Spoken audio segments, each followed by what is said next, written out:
একটি মেয়ের গর্ভের সন্তানের ৩ মাস হওয়ার আগেই গর্ভের বাচ্চা নষ্ট করে ফেলে, তাহলে কি সে গুনাহগার হবে? পরিবারের সদস্যদের সঙ্গে শান্তি বজায় রাখার জন্য ছোট ছোট মিথ্যা বলা যাবে কিনা? শিশুরা ঘুমের ভেতর হাসলে অনেকে বলে ফেরেশতাগণ তাদের সাথে খেলা করে, এটা কতটুকু সত্য? নামাজে যদি নিজের অনিচ্ছা সত্ত্বেও কোনো দুশ্চিন্তা চলে আসে, তাহলে কি নামাজের কোনো ক্ষতি হবে? আমার ভাতিজা আমাকে ছোট আব্বু বলে ডাকে, এতে কোনো সমস্যা হবে কিনা? নামাজে সিজদা করতে গেলে ছোট বাচ্চা সিজদার জায়গায় বসে থাকলে কোথায় সিজদা দিব? আমার ছেলে 5 দিনের হায়াত নিয়ে দুনিয়াতে এসেছিল, আমার সন্তানকে আমার জন্য সুপারিশ করবে আল্লাহর কাছে? ফরজ নামাজ শেষে বৈঠকে দুরূদ শরীফ পড়া শেষ করার পূর্বেই ইমাম সালাম ফিরিয়ে ফেললেন, সেক্ষেত্রে আমার করণীয় কি? স্বামীর সামনে টিপ লাগালে গুনাহ হবে কি? কেউ যদি ঢিলা কুলুপ না করে অজু করে, তাহলে কি তার অজু হবে? প্রশ্ন উত্তর দেওয়ার আলোকিত ভবনে আমরা প্রবেশ করি। চামেলি খাতুন আপনি লিখেছেন, পরিবারের সদস্যদের সঙ্গে শান্তি বজায় রাখার জন্য ছোট ছোট মিথ্যা বলা যাবে কিনা? ছোট ছোট মিথ্যা আর বড় বড় মিথ্যা সর্বাবস্থায় ঘৃণিত এবং জঘন্য অপরাধ, এটি মৌলিকভাবে করা যাবে না। তবে দুজনের মধ্যকার বিবাদ মেটাবার জন্য যদি মিথ্যা বলতে হয়, একজনের কাছে গিয়ে অন্যজনের ব্যাপারে ইতিবাচক কথা, এমন কোনো কথা বলা যাতে করে তাদের মধ্যে সম্পর্কটা জোড়া লাগে, তো সেটাকে শরিয়া জায়েজ রেখেছে। পরিবারের সদস্যদের মধ্যে যদি এরকম কোনো পরিস্থিতি তৈরি হয়, তাহলে সেক্ষেত্রে ওই ধরনের মিথ্যা কথা বলা জায়েজ আছে। এছাড়া আপনি খেয়াল খুশি মতো আপনি মিথ্যা বললেন পরিবারের সদস্যদের মধ্যে তথাকথিত শান্তি বজায় রাখার জন্য, এটি জায়েজ নয়। বরং সত্যবাদিতার অভ্যাস আমাদের মধ্যে গড়ে তুলতে হবে। মিথ্যা আজ আমাদের রন্ধ্রে ঢুকে গেছে, যার কারণে আমরা আমাদের কেনাকাটা, আমাদের কাজকাম, আমাদের শিক্ষা জীবন, আমাদের শিক্ষকতার জীবন, আমাদের কর্মজীবন, আমাদের জীবনের প্রতিটা ক্ষেত্রে আজ মিথ্যার সয়লাভ হয়ে গেছে। এই জায়গায় পরিবারের শান্তি বজায় রাখার নাম দিয়ে আবার তথাকথিত ছোট ছোট মিথ্যা বলার বিষয়টি কখনো অনুমোদিত হতে পারে না। মোহাম্মদ জাহাঙ্গীর সানা আপনি লিখেছেন, শিশুরা ঘুমের ভেতর হাসলে অনেকে বলে ফেরেশতাগণ তাদের সাথে খেলা করে, এটা কতটুকু সত্য? না, এরকম কোনো কথা কোন হাদিস দ্বারা প্রমাণিত নয় যে শিশুরা ঘুমের ভিতরে হাসলেই ফেরেশতারা তাদের সাথে খেলা করে। তবে হ্যাঁ, একটা বিষয় বলতেই হবে, তা হলো শিশুরা যদি ঘুমের ভেতরে হাসেন, তো আমরা যেরকম ঘুমে অনেক স্বপ্ন দেখি, সেই স্বপ্ন তারাও দেখে, সেই স্বপ্ন দেখে তারা হাসে, এটাই হলো বাস্তবতা। আর সেই স্বপ্নে তারা যে কোনো কিছু দেখতে পারে, কাকে দেখে সেটা আল্লাহ ভালো জানে, শিশুরা ভালো জানে, যে দেখে সে জানে, বাচ্চা মানুষ।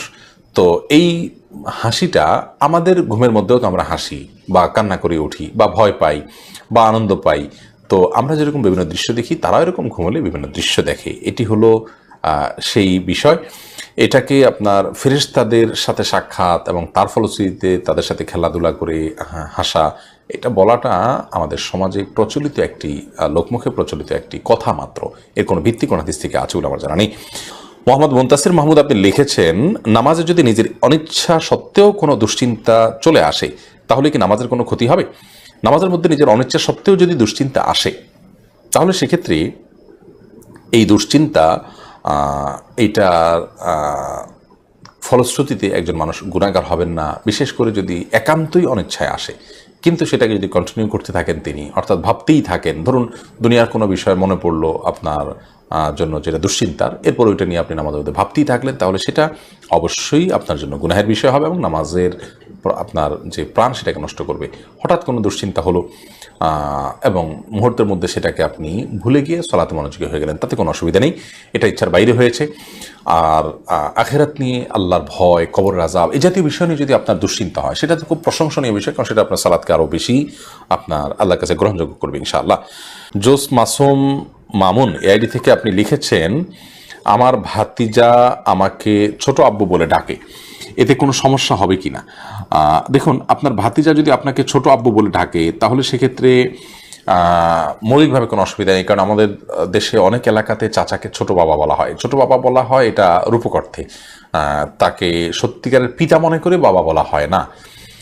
মানে আম্মুর রাজুল ইসিম ওয়াবি, একজন কারোর চাচা তার বাবার মতোই অনেকটা শ্রদ্ধার জায়গা থেকে এবং অন্য অনেক দিক থেকে, সেই জায়গা থেকে তাকে ছোট আব্বু বলার যে প্রচলন আছে, এই প্রচলনটা আপনার রূপক অর্থে বলা হয়, সেই অর্থেই প্রচলনটা আছে, যার কারণে এটাতে আপনার বাপ নয় তাকে বাপ ডাকার যে অপরাধ, সে অপরাধ বা সে গুনাহ এখানে হবে না, কারণ ওই উদ্দেশ্যে কেউ বলেও না এবং বাবা হিসেবে গণ্য করে না।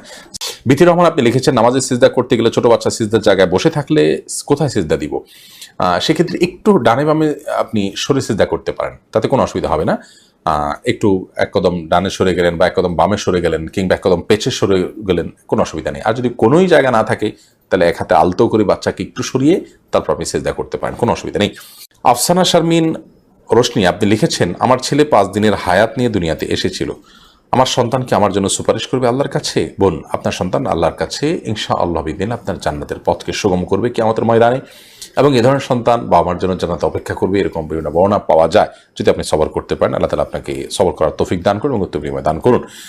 আব্দুল করিম পাটোয়ারি লিখেছেন, ফরজ নামাজ শেষে বৈঠকে দুরূদ শরীফ পড়া শেষ করার পূর্বেই ইমাম সালাম ফিরিয়ে ফেললেন, সেক্ষেত্রে আমার করণীয় কি? ফরজ নামাজের শেষ বৈঠকে ইমাম আপনার দুরুদ শেষ করার আগে যদি সালাম ফিরিয়ে ফেলেন তাহলে আপনি খুব দ্রুততার সাথে দুরুদ শেষ করবেন। আর যদি দুরুদ শেষ করতে অনেক দেরি হয় তাহলে সেক্ষেত্রে কোনো একটা স্টেশনে দাঁড়িয়ে সালাম ফিরিয়ে ফেলবেন, আপনার সালাত হয়ে যাবে ইনশাআল্লাহ। অর্থাৎ যে কোনো একটা জায়গায় অর্থবহ হয়, যেমন আল্লাহুম্মা সাল্লি আলা মুহাম্মদ ওয়া আলা আলি মুহাম্মদ শেষ করলেন, করে আপনি সালাম ফিরিয়ে ফেললেন, কারণ এখানে একটা অর্থবহ বাক্য হয়ে গেল। আর যদি শেষের দিকে থাকেন তাহলে দ্রুততার সাথে শেষ করে তারপর আপনি সালাম ফিরিয়ে ফেলবেন। আরাফাত ফারজান আপনি লিখেছেন, স্বামীর সামনে টিপ লাগালে গুনাহ হবে কি? সৌন্দর্য বর্ধনের জন্য লাগাতে পারেন, কোনো অসুবিধা নেই, সেটি জায়েজ আছে। আলামিন লিখেছেন, কেউ যদি ঢিলা কুলুপ না করে অজু করে তাহলে কি তার অজু হবে? যদি পেশাবের পর পানি ব্যবহার করেন তারপর আর পানি ফোটা পেশাব ফোটা না বাইর হয়, অজু হয়ে যাবে, ঢিলা করা তার জন্য ফরজ ওয়াজিব নয়। আর যদি আশঙ্কা থাকে তাহলে সেক্ষেত্রে আশঙ্কা দূর করা পর্যন্ত তিনি অপেক্ষা করা বা যেভাবে হোক এটা করা উচিত। তবে ঢিলা কুলুপ না করে পানি ব্যবহার করলেও পবিত্র হয়ে যাবেন, অজু করলে নামাজ হয়ে যাবে। উম্মে সালমা আপনি লিখেছেন, এখনকার মেয়েরা সরাসরি বলে শ্বশুর শাশুড়ির সেবা যত্ন করা আমার জন্য ফরজ না, আমি কিছু করতে পারবো না, এটা কতটুকু যুক্তিযুক্ত?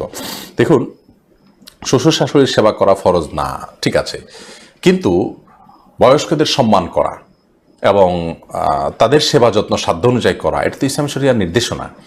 আপনি যদি বড়দের আপনি যথাযথ সম্মান না দেন, তাদের সম্মানের অংশ হিসেবে তাদের প্রয়োজনীয় সেবাটুকু যদি আপনি না করেন, একেবারে অপারগতা শিখা আপনি কথা বলেন, অপারগতার কথা জানান, তাহলে সেক্ষেত্রে এটা সন্দেহাতীতভাবে আপনার ভুল। আমাদের অনেক বোনরা আজকাল এই কাজটি করছেন। আপনি এখন শ্বশুর হবেন, শাশুড়ি হবেন, তখন পুত্রবধূ আপনাকে স্নেহ করুক, মমতার পরশ দিয়ে আপনাকে আগলে রাখুক এবং আপনাকে ন্যূনতম সেবাটুকু দেখে, এটা কিন্তু আপনি চাইবেন, আপনার ভালো লাগবে এই বিষয়টা, সেটি মাথায় রেখে আপনার এটি করা উচিত। শ্বশুর শাশুড়িরও এক্ষেত্রে তাদেরকে কাজের মেয়ে হিসেবে ট্রিট করা, তাদের কাছ থেকে একেবারে সব তারাই করে দিবে, এমনকি নিজের মেয়েটা বসে থাকবে তারাই সব করবে, এরকম মানসিকতা তাদেরও বর্জন করা উচিত। কারণ শরীয়তে সে নির্দেশ নয়। নিজের সন্তানরা তার জন্য মূল সেবাটা করবেন, পাশাপাশি পুত্রবধূরাও চেষ্টা করবেন তাদের জায়গা থেকে সেবা দেওয়ার। বিশেষ করে স্বামী যিনি সংসার উন্নতির জন্য অনেক কষ্ট করে চলেছেন, তিনি এত কষ্ট না করলেও পারেন শরিয়ার দৃষ্টিকোণ থেকে, তারপর তিনি করছেন স্ত্রী এবং সন্তানদের উজ্জ্বল ভবিষ্যতের জন্য। তো তার বাবা মাকে তার অ্যাবসেন্সে দেখে শুনে রাখা, এটা তো নৈতিক দায়িত্বের অংশ। বিধায় শরিয়ার দৃষ্টিকোণ থেকেও আপনি হাল জাযাউল ইহসান ইল্লাল ইহসান, কোরআনে যে আল্লাহ বলেছেন এহসানের বিনিময়ে আপনি এহসান করা উচিত। তার স্বামী আপনার জন্য এহসান করছেন, আপনিও তার প্রতি এহসান করুন, তার বাবা মার প্রতি আপনি সেবা যত্ন করার মাধ্যমে। সেটুকু আমাদের মধ্যে থাকতে হবে। এটা যদি না থাকে তাহলে অমানবিকতা বা আপনার অসৌজন্যতা, অভদ্রতা এবং বড়দের প্রতি সম্মান প্রদর্শন না করা, এগুলো কখনো মুমিনের চরিত্র নয়। বিধায় শুধুমাত্র আইন দিয়ে, ফরজ ওয়াজিব দিয়ে সব কিছু চালানোর চেষ্টা করা উচিত নয়। ফরজ ওয়াজিবের বাইরে নফল, সুন্নাহ, মুস্তাহাব এবং ইমানদারের জন্য উত্তম এবং সওয়াবের কাজ বলতেও তো কিছু আছে, সেটাকে যদি আপনি সম্পূর্ণ ডিনাই করে চলেন তাহলে আপনি কিসের মুসলমান হলেন? বিধায় এ ধরনের আপনার ঔদ্ধত্যপূর্ণ কথা কোনোভাবেই গ্রহণযোগ্য নয়। আবার যেমনটি বললাম যে পুত্রবধূকে বা নিজের স্ত্রীকে আপনার শ্বশুর শাশুড়ির খেদমত করতে বাধ্য করা বা তাদেরকে কাজের লোকের মতো করে ট্রিট করা, সেটি কিন্তু তাদের প্রতিও অন্যায়। বিধায় উভয়কে ব্যাপারে লক্ষ্য রাখতে হবে। পুত্রবধূরাও শ্বশুর শাশুড়ির খেদমত করার জন্য আপ্রাণ চেষ্টা করবেন, ভালোবাসা স্নেহ পরশ দিবেন। তারা ভুলভাল উল্টাপাল্টা কিছু করলেও সেটাকে দেখে না দেখার ভান করবেন, তাদের বয়সের যে আপনার সমস্যা সেটা হিসাবে দেখবেন।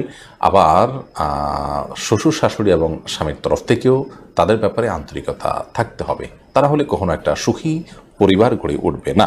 হাবিব রাজ আপনি লিখেছেন, আমার মামাতো বোন আমার বয়সে 5 মাসের বড়, আমি কি তাকে বিয়ে করতে পারবো? দেখুন, যিনি বয়সে বড় তার সাথে বিবাহ বন্ধনে আবদ্ধ হওয়া মৌলিকভাবে জায়েজ আছে, এটি কোনো নাজায়েজ বা হারাম কোনো বিষয় নয়।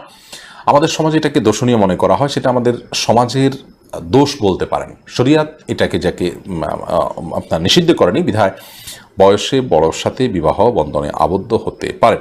বিশেষ করে নবী করিম সাল্লাল্লাহু আলাইহি সাল্লাম তিনি নিজেও খাদিজা রাদিয়াল্লাহু তাআলা আনহাকে বিয়ে করেছেন, তখন খাদিজা রাদিয়াল্লাহু তাআলা আনহা বয়স তার চাইতে বেশি ছিল।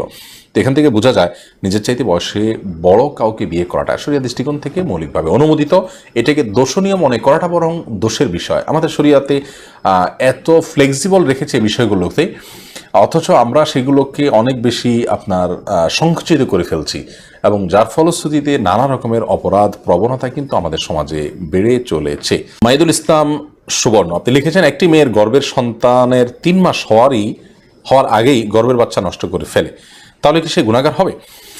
গর্ভের বাচ্চা নষ্ট করা সর্বাবস্থায় অপরাধের কথা, কিন্তু যদি সন্তানের মধ্যে হার্টবিট বা প্রাণ সঞ্চারিত হওয়ার আগেই আপনার কোনো এমন ওজরের ভিত্তিতে সেটি নষ্ট করা হয় যে ওজরটি শরিয়া গ্রাহ্য, যেমন তার ফলশ্রুতিতে মার শরীর বা জীবনের মধ্যে হুমকি আছে, বা বড় কোনো বিপদ হতে পারে, বা বড় কোনো সমস্যা আছে, এরকম কোনো ওজরের ভিত্তিতে যদি এটা করে, তাহলে সেটা ক্ষেত্র বিশেষে ওজরের উপর নির্ভর করে সেটা জায়েজ হতে পারে।